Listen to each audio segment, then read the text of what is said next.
Dia 4 de março. Capítulos de hoje: Atos 16, Números 16, 17 e 18. Atos 16. Paulo chegou a Derbe e depois a Listra, onde vivia um discípulo chamado Timóteo. Sua mãe era judia convertida e seu pai era grego. Os irmãos de Listra e Icônio davam bom testemunho dele. Paulo, querendo levá-lo na viagem, circuncidou-o por causa dos judeus que viviam naquela região, pois todos sabiam que seu pai era grego. Nas cidades por onde passava, transmitiam as decisões tomadas pelos apóstolos e presbíteros em Jerusalém para que fossem obedecidas. Assim, as igrejas eram fortalecidas na fé e cresciam em número cada dia. Paulo e seus companheiros viajaram pela região da Frígia e da Galácia, tendo sido impedidos pelo Espírito Santo de pregar a palavra na província da Ásia. Quando chegaram à fronteira de Mísia, tentaram entrar na Bitínia, mas o Espírito de Jesus os impediu. Então contornaram a Mísia e desceram a Troade. Durante a noite, Paulo teve uma visão na qual um homem da Macedônia estava de pé e lhe suplicava: "Passe à Macedônia e ajude-nos." Depois que Paulo teve essa visão, preparamo-nos imediatamente para partir para a Macedônia, concluindo que Deus nos tinha chamado para lhes pregar o Evangelho. Partindo de Troade, navegamos diretamente para Samotrácia e no dia seguinte para Neápolis. Dali partimos para Filipos, na Macedônia, que é colônia romana e a principal cidade daquele distrito. Ali ficamos vários dias. No sábado, saímos da cidade e fomos para a beirada do rio, onde esperávamos encontrar um lugar de oração. Sentamo-nos e começamos a conversar com as mulheres que se haviam reunido ali. Uma das que ouviam era uma mulher temente a Deus chamada Lídia, vendedora de tecido de púrpura da cidade de Tiatira.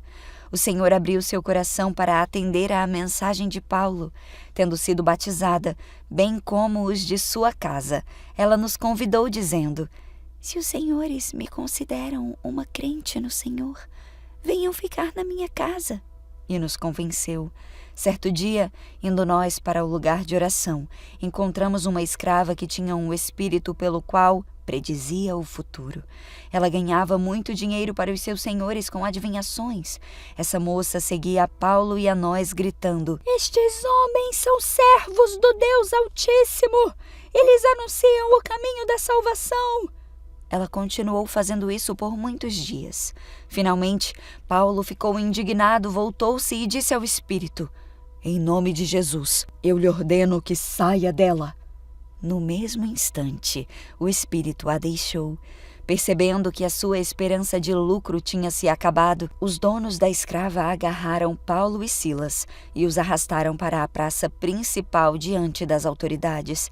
E levando-os aos magistrados, disseram: "Estes homens são judeus e estão perturbando a nossa cidade, propagando costumes que a nós, romanos, não é permitido aceitar nem praticar." A multidão juntou-se contra Paulo e Silas, e os magistrados ordenaram que lhes tirassem as roupas e fossem açoitados. Depois de serem severamente açoitados, foram lançados na prisão. O carcereiro recebeu instrução para vigiá-los com cuidado. Tendo recebido tais ordens, ele os lançou no cárcere interior e lhes prendeu os pés no tronco. Por volta da meia-noite, Paulo e Silas estavam presos orando e cantando hinos a Deus. Os outros presos os ouviam. De repente, houve um terremoto tão violento que os alicerces da prisão foram abalados. Imediatamente todas as portas se abriram e as correntes de todos se soltaram. O carcereiro acordou e, vendo as portas abertas, desembainhou sua espada para matar-se, porque pensava que os presos tivessem fugido. Mas Paulo gritou: "Não faça isso! Estamos todos aqui!" O carcereiro pediu luz, entrou correndo e trêmulo e prostrou-se diante de Paulo e Silas. Então levou-os para fora e perguntou: "Senhores, o que eu posso fazer para ser salvo?" Eles responderam: "Creia no Senhor Jesus, e serão salvos você e os da sua casa." E pregaram a palavra de Deus a ele e a todos os de sua casa. Naquela mesma hora da noite, o carcereiro lavou as feridas dele e, em seguida, ele e todos os seus foram batizados. Então os levou para sua casa, servindo-lhes uma refeição. E com todos os de sua casa alegrou-se muito por haver crido em Deus. Quando amanheceu, os magistrados mandaram os seus soldados ao carcereiro com esta ordem: "Solte estes homens." O carcereiro disse a Paulo: "Os magistrados deram ordens para que você e Silas sejam libertados. Agora podem sair. Vão em paz." Mas Paulo disse aos soldados: "Sendo nós cidadãos romanos, eles nos açoitaram publicamente sem processo formal e nos lançaram na prisão. E agora eles querem se livrar de nós secretamente? Não, venham eles mesmos e nos libertem." Os soldados relataram isso aos magistrados, os quais, ouvindo que Paulo e Silas eram romanos, ficaram atemorizados. Vieram para se desculpar diante deles e, conduzindo-os para fora da prisão, pediram-lhes que saíssem da cidade. Depois de saírem da prisão, Paulo e Silas foram à casa de Lídia, onde se encontraram com os irmãos e os encorajaram, e então partiram. Números 16. Corá, filho de Issar, descendente de Coate, filho de Levi, armou uma conspiração com Datã e Abirão, filhos de Eliabe, e Om, filho de Pelete, da tribo de Ruben. Com outros 250 líderes israelitas, todos membros importantes da comunidade, os 3 instigaram uma rebelião contra Moisés. Juntaram-se contra Moisés e Arão e disseram: "Vocês foram longe demais. A comunidade foi consagrada pelo Senhor, e Ele está em nosso meio. Que direito vocês têm de agir como se fossem superiores à comunidade do Senhor?" Quando Moisés ouviu o que disseram, curvou-se com o rosto em terra. Em seguida, disse a Corá e aos seus seguidores: "Amanhã cedo o Senhor nos mostrará quem pertence a Ele e quem é consagrado. Só trará à sua presença aqueles que Ele escolher. Você, Corá, e todos os seus seguidores, preparem incensários. Amanhã acendam fogo neles e queimem incenso diante do Senhor. Então veremos quem o Senhor escolherá como consagrado a Ele. Vocês, levitas, foram longe demais." Moisés falou novamente a Corá: "Agora ouçam, levitas. Acaso lhes parece de pouca importância que o Deus de Israel os tenha escolhido dentre toda a comunidade de Israel para estar perto dele, a fim de trabalharem no tabernáculo do Senhor e estarem perante a comunidade para servi-la? Ele já deu a você, Corá, e aos seus companheiros levitas essa função, e agora exigem também o serviço sacerdotal? Na verdade, é contra o Senhor que você e os seus seguidores estão se rebelando. Afinal, quem é Arão para se queixarem dele?" Então Moisés mandou chamar Datã e Abirão, filhos de Eliabe, mas eles responderam: "Não iremos. Não basta você ter nos tirado do Egito, uma terra que produz leite e mel com fartura, para nos matar aqui no deserto? Agora quer nos tratar como se fosse autoridade sobre nós? Além disso, você não nos levou a outra terra que produz leite e mel com fartura, e não nos deu uma nova propriedade com campos e vinhedos. Está tentando enganar esses homens? Não iremos."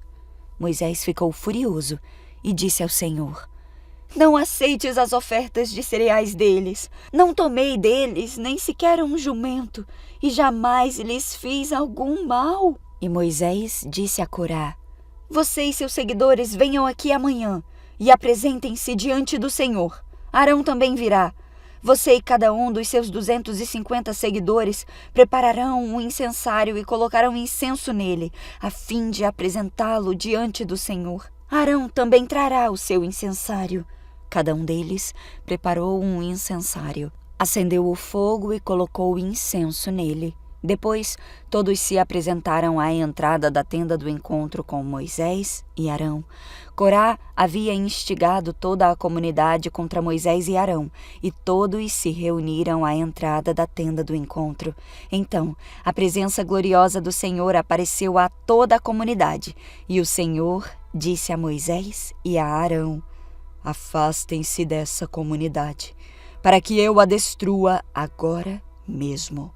Moisés e Arão, porém, se prostraram com o rosto em terra e suplicaram: Ó Senhor, Tu és aquele que dá fôlego a todas as criaturas. É necessário que fiques irado com toda a comunidade quando somente um homem pecou? O Senhor disse a Moisés: Então diga a toda a comunidade que se afaste das tendas de Corá, Datã e Abirão. Moisés se levantou e foi até as tendas de Datã e Abirão, e as autoridades de Israel o seguiram. Vamos, disse ele ao povo, afastem-se das tendas destes homens perversos e não toquem em coisa alguma que seja deles. Do contrário, vocês serão destruídos por causa dos pecados deles. Todo o povo se afastou das tendas de Corá, Datã e Abirão. E Datã e Abirão saíram e ficaram em pé à entrada das tendas, junto com suas esposas, seus filhos e suas crianças pequenas. Então Moisés disse: Assim vocês saberão que o Senhor me enviou para fazer todas estas coisas que tenho feito, pois não as realizei por minha própria conta. Se estes homens morrerem de causas naturais, ou se nada fora do comum acontecer, então o Senhor não me enviou. Mas se o Senhor fizer algo completamente novo, e o chão abrir sua boca e os engolir junto com os seus pertences, e eles descerem vivos à sepultura, vocês saberão que estes homens mostraram desprezo pelo Senhor. Mal ele havia acabado de dizer estas palavras, e o chão debaixo deles rachou. A terra abriu a boca e engoliu os homens, todas as suas famílias, todos os seus seguidores e tudo o que possuíam. Desceram vivos à sepultura, junto com todos os seus pertences. A terra se fechou sobre eles e desapareceram do meio da comunidade. Todo o povo que estava ao redor fugiu quando ouviu os gritos deles. A terra nos engolirá também! Exclamaram. Em seguida, um fogo ardente saiu do Senhor e queimou os 250 homens que ofereciam incenso. O Senhor disse a Moisés: Ordene a Eleazar, filho do sacerdote Arão, que tire todos os incensários do meio do fogo, pois são santos. Diga-lhe também que espalhe as brasas. Pegue os incensários dos homens que pecaram e pagaram por isso com a própria vida, e bata o metal com um martelo, até formar uma lâmina para revestir o altar. Uma vez que esses incensários foram usados na presença do Senhor, eles se tornaram santos, que sirvam de advertência para o povo de Israel. O sacerdote Eleazar recolheu os incensários de bronze usados pelos homens que morreram queimados e bateu o metal com um martelo até formar uma lâmina para revestir o altar. Essa lâmina serviria como recordação aos israelitas. Ninguém que não fosse descendente de Arão poderia entrar na presença do Senhor para queimar incenso. Se alguém o fizesse, aconteceria a ele o mesmo que havia acontecido a Corá e seus seguidores, conforme o Senhor tinha dito por meio de Moisés. Logo na manhã seguinte, porém, toda a comunidade de Israel começou a se queixar de Moisés e Arão outra vez. Vocês mataram o povo do Senhor, diziam eles. Mas enquanto se reuniam para protestar contra Moisés e Arão, voltaram-se para a tenda do encontro e viram a nuvem cobri-la, e a presença gloriosa do Senhor apareceu. Moisés e Arão foram para a frente da tenda do encontro, e o Senhor disse a Moisés: Afaste-se dessa comunidade, para que eu a destrua agora mesmo. E Moisés e Arão se prostraram com o rosto em terra. Então Moisés disse a Arão: Rápido! Pegue um incensário e coloque nele brasas do altar. Acrescente incenso e leve-o para o meio da comunidade, a fim de fazer expiação por ela, pois a ira do Senhor está acesa e a praga já começou. Arão seguiu a ordem de Moisés e correu para o meio da comunidade. A praga já havia começado a matá-los, mas Arão queimou o incenso e fez expiação por eles. Colocou-se entre os mortos e os vivos, e a praga cessou. Ainda assim, 14.700 pessoas morreram da praga, além daqueles que tinham morrido por causa da rebelião de Corá. Uma vez que a praga cessou, Arão voltou a Moisés, que estava à entrada da tenda do encontro. Números 17. O Senhor disse a Moisés: Diga aos israelitas que tragam 12 varas de madeira, uma para cada líder das tribos de seus antepassados. Escreva o nome de cada líder em sua vara. Na vara da tribo de Levi, escreva o nome de Arão, pois é necessário que haja uma vara para cada chefe das tribos de seus antepassados. Coloque as varas na tenda do encontro, diante da arca que contém as tábuas da aliança, onde eu me encontro com você. A vara daquele que eu escolher florescerá, e eu acabarei de vez com a murmuração e as queixas dos israelitas contra vocês. Moisés transmitiu as instruções ao povo de Israel, e cada um dos 12 líderes das tribos, incluindo Arão, levou uma vara para Moisés. Então, Moisés colocou as varas na presença do Senhor, na tenda da aliança. No dia seguinte, quando Moisés entrou na tenda da aliança, viu que a vara de Arão, que representava a tribo de Levi, tinha florescido, produzido brotos, botões, flores e amêndoas maduras. Depois que retirou as varas da presença do Senhor, Moisés as mostrou para o povo, e cada líder tomou sua vara de volta. O Senhor disse a Moisés: Ponha a vara de Arão permanentemente diante da arca da aliança, para que sirva de advertência aos rebeldes. Isso acabará com as queixas deles contra mim e evitará mais mortes. Moisés fez conforme o Senhor lhe ordenou. Então os israelitas disseram a Moisés: Estamos condenados. Vamos morrer. Vamos todos morrer. Quem se aproximar do tabernáculo do Senhor morrerá. Será que estamos todos condenados a morrer? Números 18.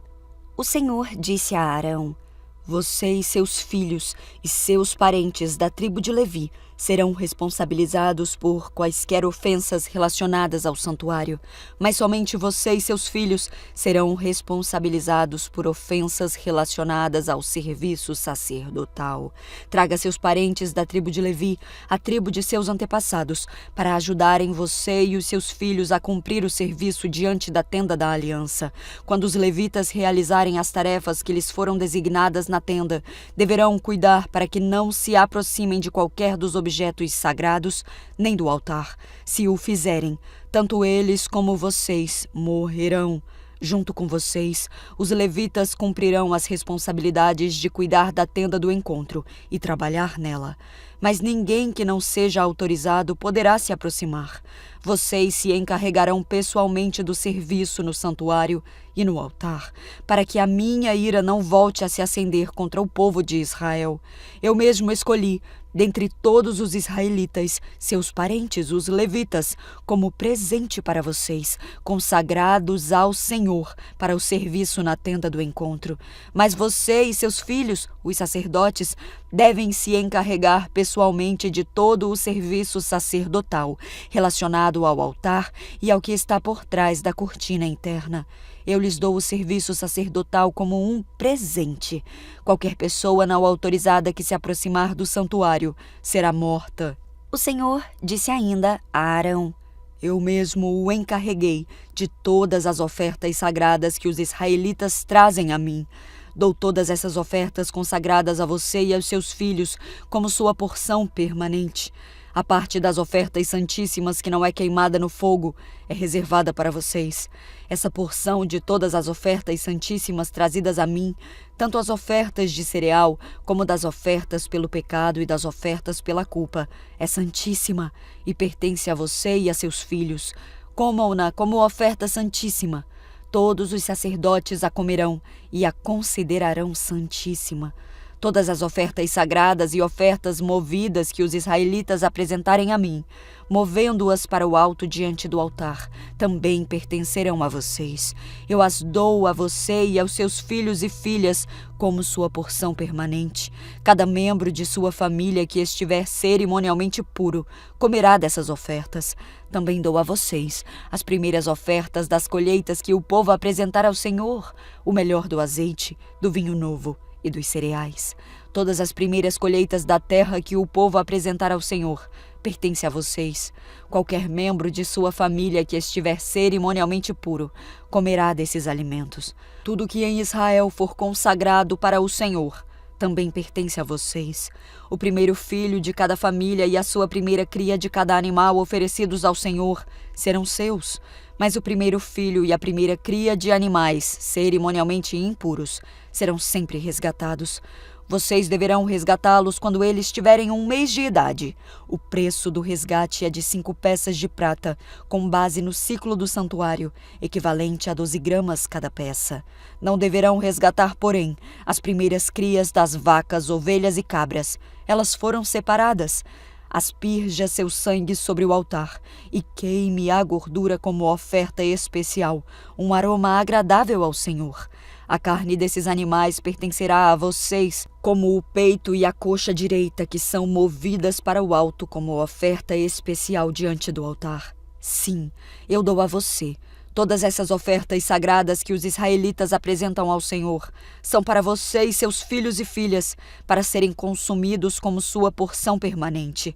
Essa é uma aliança sem fim e irrevogável entre o Senhor e você, e também se aplica a seus descendentes. O Senhor disse ainda a Arão: vocês, sacerdotes, não receberão herança nem propriedade alguma na terra do povo. Eu sou sua propriedade e sua herança entre os israelitas. Darei aos levitas os dízimos de todo o povo de Israel como herança, por seus serviços na tenda do encontro. De agora em diante, nenhum israelita se aproximará da tenda do encontro. Se alguém se aproximar, será declarado culpado e morrerá. Somente os levitas servirão na tenda do encontro e serão responsabilizados por quaisquer ofensas contra ela. Essa é uma lei permanente para vocês, a ser cumprida de geração em geração. Os levitas não herdarão porção alguma da terra entre os israelitas, pois eu lhes dou os dízimos dos israelitas, apresentados como ofertas para o Senhor. Essa será a herança dos levitas. Por isso eu disse que eles não herdariam terra alguma entre os israelitas. O Senhor disse ainda a Moisés: dê as seguintes instruções aos levitas. Quando receberem dos israelitas os dízimos que eu dou a vocês como sua herança, entreguem a 10ª parte deles, um dízimo dos dízimos, ao Senhor como oferta. Essa será considerada sua oferta das colheitas, como se fosse o primeiro cereal de sua eira ou do vinho de sua prensa de uvas. Apresentem a 10ª parte do dízimo recebido dos israelitas como oferta para o Senhor. Essa é a porção sagrada do Senhor, e vocês devem apresentá-la ao sacerdote Arão. Entreguem ao Senhor as melhores porções de todas as ofertas sagradas que receberem. Dê também as seguintes instruções aos levitas. Quando apresentarem a melhor parte como sua oferta, ela será considerada como se tivesse vindo de sua própria eira ou de sua prensa de uvas. Você e suas famílias comerão desse alimento onde quiserem, pois é a recompensa por seu serviço na tenda do encontro. Não serão considerados culpados por aceitarem os dízimos, desde que entreguem a sua melhor porção aos sacerdotes. Mas tomem cuidado para não tratar as ofertas sagradas dos israelitas como se fosse algo qualquer. Se o fizerem, morrerão.